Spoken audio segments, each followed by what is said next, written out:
اعوذ باللہ من الشیطان الرجیم بسم اللہ الرحمن الرحیم وَلِلَّهِ يَسْجُدُ مَنْ فِي السَّمَاوَاتِ وَالْأَرْضِ طَوْعًا وَكَرْهًا وَظِلَالُهُمْ بِالْغُدُوِّ وَالْآصَالِ صدق اللہ العظیم۔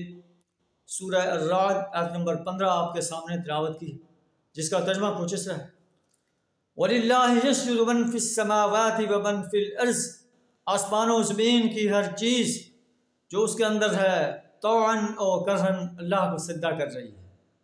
کیا ہم بھی اللہ کو سجدہ کرتے ہیں؟ اللہ ہمیں دن میں 5 بار پکارتا ہے، حی علی الصلاح، حی علی الفلاح، آؤ نماز کی طرف، آؤ فلاح کی طرف۔ ہم ایک کان سے سن کر دوسرے کان سے نکال دیتے ہیں، سنی انسنی کر دیتے ہیں۔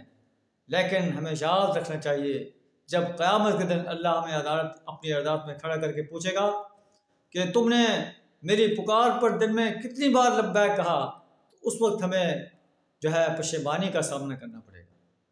اللہ کو پتہ ہے وَلِلَّهِ يَسْجُدُ مَنْ فِي السَّمَاوَاتِ وَمَنْ فِي الْأَرْضِ طَوْعًا وَكَرْهًا، زمین و آسمان کے اندر ہر چیز طوعاً و کرہاً اللہ کو سجدہ کر رہی ہے۔ وَظِلَالُهُمْ بِالْغُدُوِّ وَالْآصَالِ، اور سب چیزوں کے سائے صبح و شام اس کے آگے سجدہ ریز ہوتے ہیں۔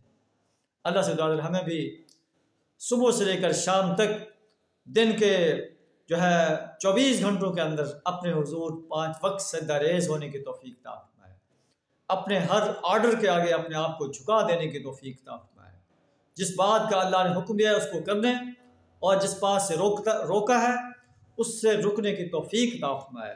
وآخر دعوانا الحمد للہ رب العالمین۔